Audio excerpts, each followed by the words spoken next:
Maintenant, pour les éléments secondaires, on va voir les carences en calcium, en magnésium et en soufre. C'est moins fréquent, les carences en éléments secondaires qu'en éléments primaires. Okay? Mais c'est possible quand même. On commence avec la carence en calcium. Le calcium, je vous rappelle, si on revient au rôle, son rôle principal, c'était de faire des parois cellulaires étanches. Et les parois cellulaires, où est-ce que la plante elle fait ses nouvelles cellules et ses nouvelles parois cellulaires? Évidemment, dans les méristèmes, aux extrémités. Ils sont où les méristèmes? Complètement en haut de la plante et au bout des racines. Donc, si on a une carence en calcium, ce qu'on va observer, c'est un brunissement des bourgeons terminaux et des bouts de racines. Ça brunit dans le haut et ça brunit au bout des racines aussi. Pourquoi? Évidemment, parce que la plante a de la difficulté à faire des belles parois cellulaires étanches et les cellules ont tendance à sécher et à brunir. Autre symptôme, on peut voir un brunissement des fois de la pointe des jeunes feuilles. Et le troisième symptôme, c'est celui-là qu'on voit actuellement sur la photo, c'est des jeunes feuilles qui sont repliées, des malformations. On dirait que les feuilles sont froissées ou fripées. Ça peut arriver des fois que des plantes, quand elles développent des nouvelles feuilles, elles restent froissées un petit peu puis elles finissent par s'aplanir. Mais si les feuilles restent fripées, froissées ou déformées, ça peut être une cause de carence en calcium. Ça peut être plutôt un symptôme de carence en calcium. Donc, ça brunit aux extrémités. Ce que je raconte à l'occasion, c'est que John Travolta est un amateur d'horticulture, particulièrement de fertilisation, et les mouvements qu'il fait dans ses danses sont reliés à des symptômes de carence. Tout le monde trouve ça cool dans Saturday Night Fever quand il faisait ça, ou dans Pulp Fiction quand il faisait ça, mais dans le fond, il s'est inspiré de carence en éléments nutritifs. Et dans Saturday Night Fever, quand il fait ce mouvement-là, dans le fond, c'est un symptôme de carence en calcium. Ça brunit en haut et ça brunit en bas, donc c'est le brunissement des méristèmes sur la plante. Donc, pour la carence en calcium, le mouvement, c'est celui-là, brunissement des extrémités. En passant tantôt pour les éléments primaires, azote, phosphore, potassium, c'était sur les vieilles feuilles. Et le mouvement de danse, je ne me souviens pas c'est dans quel film, il embarque sur la piste de danse puis il fait ça comme ça. Ça, c'est pour des carences en éléments primaires. Primaires sur les feuilles du bas. Alors que calcium, c'est les extrémités. Trêve de niaiserie, on passe au magnésium. La carence en magnésium, encore une fois, le rôle du magnésium, c'est quoi? Il fait partie de la chlorophylle. Si la plante manque de magnésium, qu'est-ce qu'on va observer? Évidemment, un manque de chlorophylle, donc un jaunissement. Ce qui distingue la carence en magnésium et la carence en azote, c'est à quel endroit ça jaunit. Pour l'azote, ça jaunissait uniformément dans le bas. Pour le magnésium, ça va jaunir entre les nerveux et à peu près dans le milieu de la plante. Donc, jaunissement entre les nervures des feuilles du centre et possiblement des feuilles du bas. Ça part dans le milieu, puis ça peut aller tranquillement vers le bas et ça jaunit entre les nervures. Alors, je reviens encore avec John Travolta et ses mouvements de danse.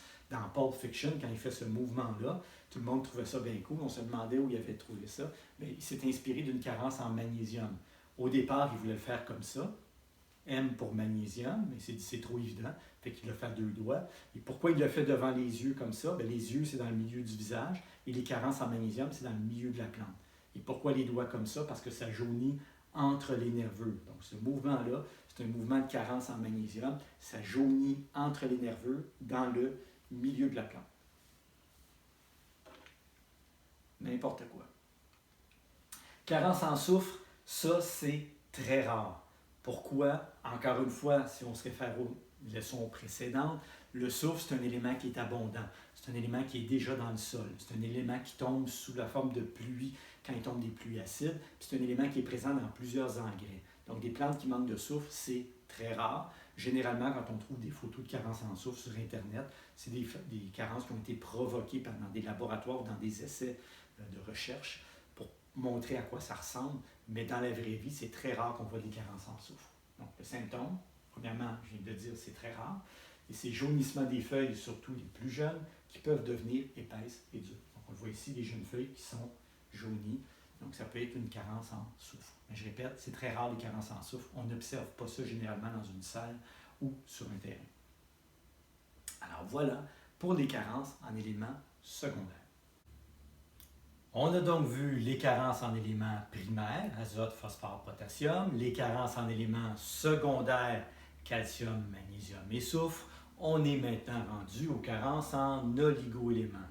Je vous rappelle, les oligo-éléments sont des éléments que la plante a besoin en très petite quantité. La plupart des oligo-éléments ont un rôle enzymatique, donc favorisent un bon fonctionnement de la plante, sont donc importants, même s'ils sont nécessaires en petite quantité, il ne faut pas qu'il y en manque. Quand il y a des symptômes de carence, il va falloir réagir. Les carences en oligo-éléments apparaissent sur les feuilles du haut, donc sur les jeunes feuilles. C'est complètement différent. Les primaires, c'était en bas, le magnésium, c'était milieu, les oligos, c'est en haut. Et les carences en oligo-éléments, la plupart du temps, quand on en observe, c'est parce qu'on a un problème de pH et un pH trop haut.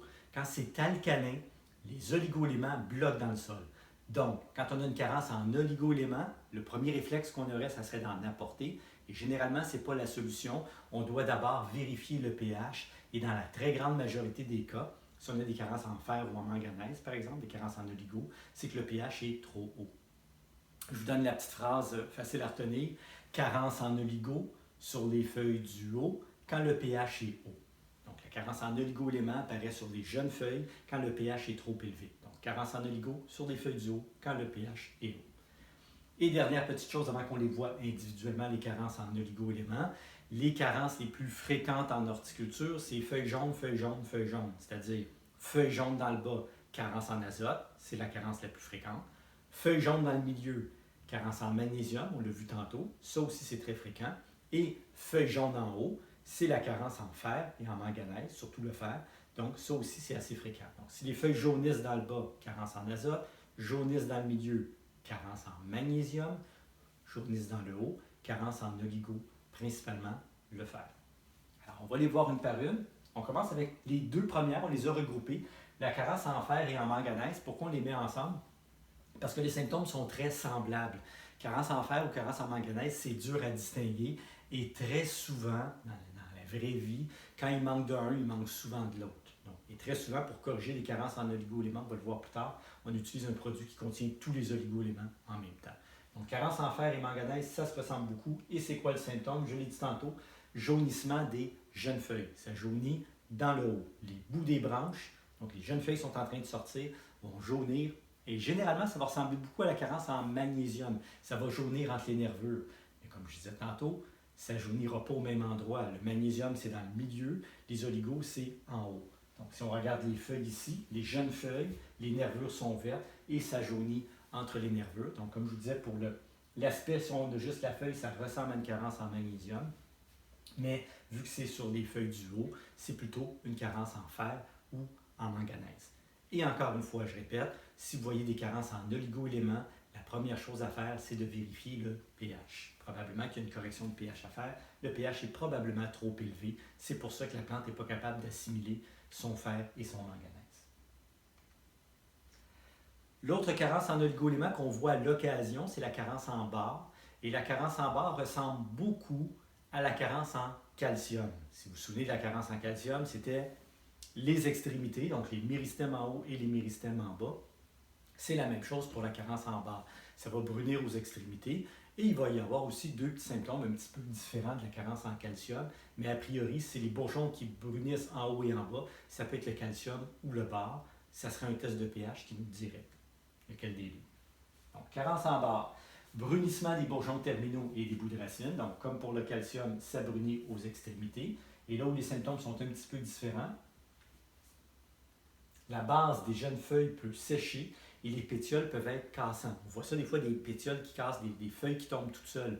Entre autres, dans la production de poinsettia, quand il y a des petites carences en barre, c'est quand on déplace les plantes sur les tables, les feuilles tombent et restent sur la table. Donc ça peut être un symptôme de carence des feuilles qui cassent facilement, des pétioles qui sont cassants. Et l'autre symptôme qui est intéressant, c'est le cœur brun ou le cœur creux qu'on voit dans les brassicacées et sur les pommiers aussi. Quand on coupe une pomme et que c'est brun à l'intérieur ou qu'il y a des espaces creux, ça peut être causé par une carence en barre. Et très souvent, relativement souvent, on voit ça dans des brocolis, dans des choux-fleurs, pas toujours aussi creux que ça, là, mais un espace creux à l'intérieur. Donc quand on coupe la tige de brocoli, on voit un espace vide. On voit ça dans les céleris, les pommes de terre aussi, des espaces vides à l'intérieur des creux. Ça peut être causé par une carence en barre. Donc ici, c'est assez accentué. On voit très bien, c'est vide à l'intérieur des choux-fleurs. Donc, la famille des choux, des choux-fleurs, c'est sensible aux carences en barre. Et ce qu'on observe souvent, c'est ce qu'on appelle le cœur creux. Donc, carence en barre, ça ressemble à la carence en calcium, avec quelques petites différences, entre autres le cœur creux. Les carences pour les autres oligo-éléments, c'est quand même assez rare. Des carences en cuivre, en zinc ou en molybdène, ce pas des choses qu'on voit très souvent. Je vais le préciser dans une vidéo un petit peu plus tard. Dans le guide de la CMEC, vous allez avoir des symptômes spécifiques pour ces carences-là, mais c'est des choses que vous allez rencontrer très rarement. Alors, je passe rapidement sur le sujet. Les carences en autres oligo-éléments, généralement, ça va être des symptômes qui vont être observés sur les jeunes feuilles et c'est des symptômes divers. Ça peut être des feuilles tachées, ça peut être des feuilles recroquevillées. Donc, c'est différents symptômes qu'on va voir plus souvent sur des jeunes feuilles, mais c'est quand même rare, je répète, les carences pour les autres oligo-éléments. Ce qui est le plus important à retenir pour les carences en éléments nutritifs, comme je disais tantôt, on peut y aller avec la danse. Les carences en éléments primaires qui sont sur les feuilles du bas, donc carence en azote, phosphore, potassium, c'est dans le bas. Azote, ça jaunit. Phosphore, violacé. Potassium, nécrose du tour des vieilles feuilles. Ensuite, dans le milieu, les carences en magnésium, avec le fameux mouvement de danse, donc ça jaunit entre les nerveux dans le milieu de la plante pour le magnésium, et oligo en haut, carence en fer ou manganèse, donc dans le haut de la plante, les jeunes feuilles qui jaunissent, et on avait finalement les extrémités, calcium et barre, c'est les bourgeons terminaux et les bouts de racines qui brunissent. Donc si on refait la danse au complet, éléments primaires, azote, phosphore, potassium, magnésium, milieu, oligo en haut, calcium et barre aux extrémités. Ça, c'est une façon d'apprendre des symptômes de carence. L'autre façon, c'est de relire vos notes ou de regarder les schémas que vous avez dans votre cahier de la CMEC où on vous montre une plante avec des symptômes de carence placés à différents endroits sur la plante. Alors voilà, ça clôt le sujet sur les carences en éléments nutritifs sur les plantes.